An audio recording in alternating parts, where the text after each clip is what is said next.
Eid special dessert Laila Lubnan.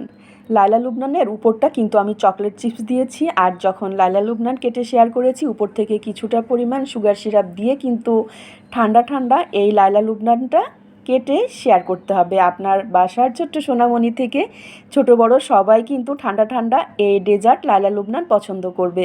আসসালামু আলাইকুম সবাইকে, ঈদ মোবারক। লায়লা লুবনানের জন্য প্রথমে একটা বাটিতে আমি 1 কাপ ক্রিম নিয়েছি, কিছুটা ঠান্ডা কিছুটা বরফ অবস্থায় আছে এমন ক্রিম নিয়েছি। নেওয়ার পরে এই ক্রিমটাকে এখন একটা হ্যান্ড বিটার দিয়ে খুব ভালোভাবে কিন্তু প্রথমে কিন্তু আমি হাই স্পিডে তারপরে লো স্পিডে কিন্তু ক্রিমটা তৈরি করতে হবে। ক্রিমটা যখন আমি খুব ভালোভাবে তৈরি করে নিচ্ছি এই পর্যায়ে আমি দিয়ে দিচ্ছি প্রায় 1.5 টেবিল চামচের মতো গুঁড়া দুধ। এতে করে ক্রিমটাও খুব ভালো মতো টাইট থাকবে আর ক্রিমটাও কিন্তু টেস্ট অনেক বেশি হবে এই গুঁড়া দুধটা ব্যবহার করলে। এখন একটা স্প্যাচুলা দিয়ে চারিপাশটাকে খুব ভালোভাবে গুছিয়ে নিয়ে আমি কিন্তু বিট করে নিচ্ছি। 4 থেকে 5 মিনিটের মতো করে বিট করে নিয়েছি। নেওয়ার পরে ক্রিমটা তৈরি করে এখন এই ক্রিমটাকে আমি নর্মাল তাপমাত্রার ফ্রিজে রেখে দিব ক্রিমটা সেট হওয়ার জন্য। চুলায় একটা বড় ধরনের আমি প্যান বসিয়েছি, তার মধ্যে এখন দিয়ে দিচ্ছি 4 কাপ তরল দুধ। আমি মেজারমেন্ট কাপের 4 কাপ তরল ঘন দুধটা নিয়েছি। এখন এই ঘন দুধটাকে আমি অনবরত একটা স্প্যাচুলা দিয়ে নেড়ে নিচ্ছি, আর আমি কিন্তু চুলাটা কিন্তু এখনও অফ অবস্থায় আছে। এখন এই দুধের মধ্যে দিয়ে দিচ্ছি মেজারমেন্ট কাপের 1 কাপের থেকে একটু কম পরিমাণ শ্যামলিনা সুজি। যেহেতু শ্যামলিনা সুজির দানাটা একটু মোটা হয় এর জন্য আমি এই 1 কাপ সুজিটাকে একটা ব্লেন্ডারের মধ্যে একটা পালস দিয়ে একটুখানি গুঁড়া গুঁড়া করে নিয়েছি।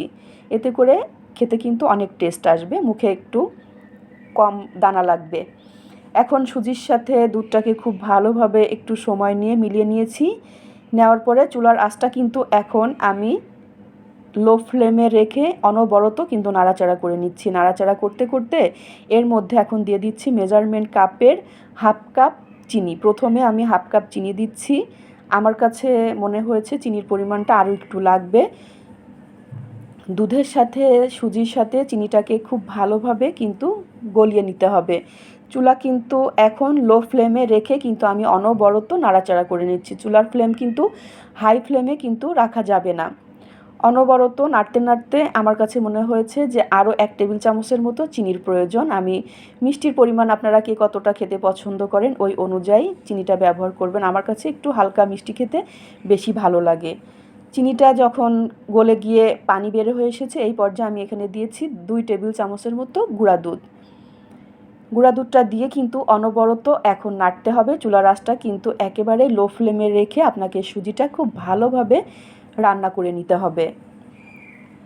খুব ভালোভাবে নাড়তে নাড়তে এর মধ্যে আমি ফ্লেভারের জন্য দিয়ে দিচ্ছি সামান্য পরিমাণ টালা এলাচের গুঁড়া। আমি এলাচটাকে প্রথমে আমি শুকনা তাওয়ায় খুব ভালোভাবে টেলে নিয়ে তারপরে দানাটাকে আমি গুঁড়া করে নিয়েছি। এতে করে দারুণ একটা টেস্ট আসবে। ঘনত্বটা ঠিক যখন এমন আসবে এই পর্যায়ে কিন্তু আপনাকে অনবরত নাড়তে হবে। নাড়তে নাড়তে যখন ঘনত্বটা আরেকটু বেশি হয়ে আসবে ওই পর্যায়ে আমি একটুখানি লবণ দিয়েছি, এতে করে চিনির ব্যালেন্সটা খুব ভালো মতো পাওয়া যাবে। অনবরত নাড়তে নাড়তে আমি চুলা থেকে এখন নামিয়ে একটা প্লেটে এই সুজিটাকে সেট করে নিব। আমি প্লেটে সেট করব, চাইলে কিন্তু আপনারা ওয়ান টাইম কাপ অথবা যে কোনো ট্রেতেও কিন্তু এই সুজিটাকে সেট করতে পারবেন। সুজিটা সেট করে নিয়ে যখন সুজিটা এখনও গরম আছে, সুজিটা যখন নর্মাল তাপমাত্রায় রেখে ঠান্ডা হবে ওই পর্যায়ে কিন্তু আমি 1 ঘন্টার জন্য নর্মাল ফ্রিজে রেখে সুজিটাকে একটুখানি ঠান্ডা করে নিব।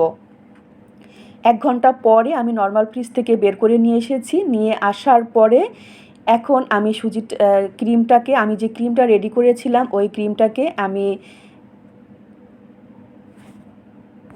ক্রিমটাকে পাইপিং ব্যাগের মধ্যে ভরে 1 এম যে নজল আছে সেই নজলটা দিয়ে আমি কিন্তু ক্রিমটা উপরে দিয়ে ডেকোরেশন করে নিচ্ছি। চাইলে কিন্তু আপনারা ক্রিমটাকে এমনি নর্মাল করেও কিন্তু আপনারা সেট করতে পারবেন। আমি একটু দেখার সৌন্দর্যের জন্য ক্রিমটাকে আমি ডেকোরেশন করে নিয়েছি। উপর থেকে কিছুটা পরিমাণ আমি চকলেট চিপস দিয়েছি, আর আপনাদের সাথে ঠিক 1 ঘন্টা নর্মাল ফ্রিজে রেখে বের করে নিয়ে আপনাদের সাথে শেয়ার করব দারুণ মজার ঈদ স্পেশাল লায়লা লুবনান।